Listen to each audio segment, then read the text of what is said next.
সূরা বুরুজ আয়াত ১ ওয়াস-সামাই যাতিল বুরুজ।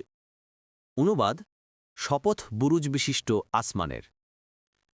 তাফসির ১ নং ফুটনোটের বিবরণ। বুরুজুন শব্দটি বুরজুনের বহুবচন, অর্থ বড় প্রাসাদ ও দুর্গ। অন্য আয়াতে আছে ওয়ালাউ কুনতুম ফি বুরুজিম মুশাইয়াদাতিন। এখানে এই অর্থই বোঝানো হয়েছে।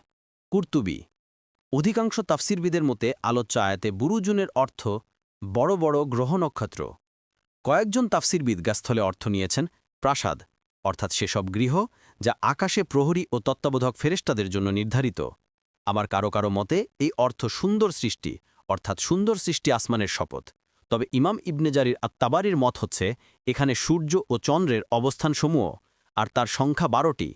সূর্য তার প্রতিটিতে ১ মাস, আর চন্দ্র এর প্রতিটিতে ২ দিন ও ১ দিনের ৩ ভাগের ১ অংশ সময় চলে। এতে করে চাঁদের ২৮টি অবস্থান হয়, তারপর সে ২ দিন গোপন থাকে। এই ১২টির প্রত্যেকটি এক একটি বুরুজ। চন্দ্র ও সূর্য আকাশের গতিতে গতিশীল হয়ে এসব বুরুজের মধ্যে অবতরণ করে। ইবনে কাসির। তাই আয়াতের অর্থ হবে সেই আসমানের শপথ যাতে রয়েছে চাঁদ ও সূর্যের অবতরণ স্থানসমূহ, অনুরূপ তাতে রয়েছে সমস্ত গ্রহ নক্ষত্রের অবতরণ স্থানসমূহ, যেগুলো নিয়ম মেনে সুনির্দিষ্ট পদ্ধতিতে চলছে। এই সুন্দর চলন ও সুন্দর নিয়মই আল্লাহর অপার শক্তি, রহমত, জ্ঞান ও প্রজ্ঞার প্রমাণ বহন করছে। সাদি।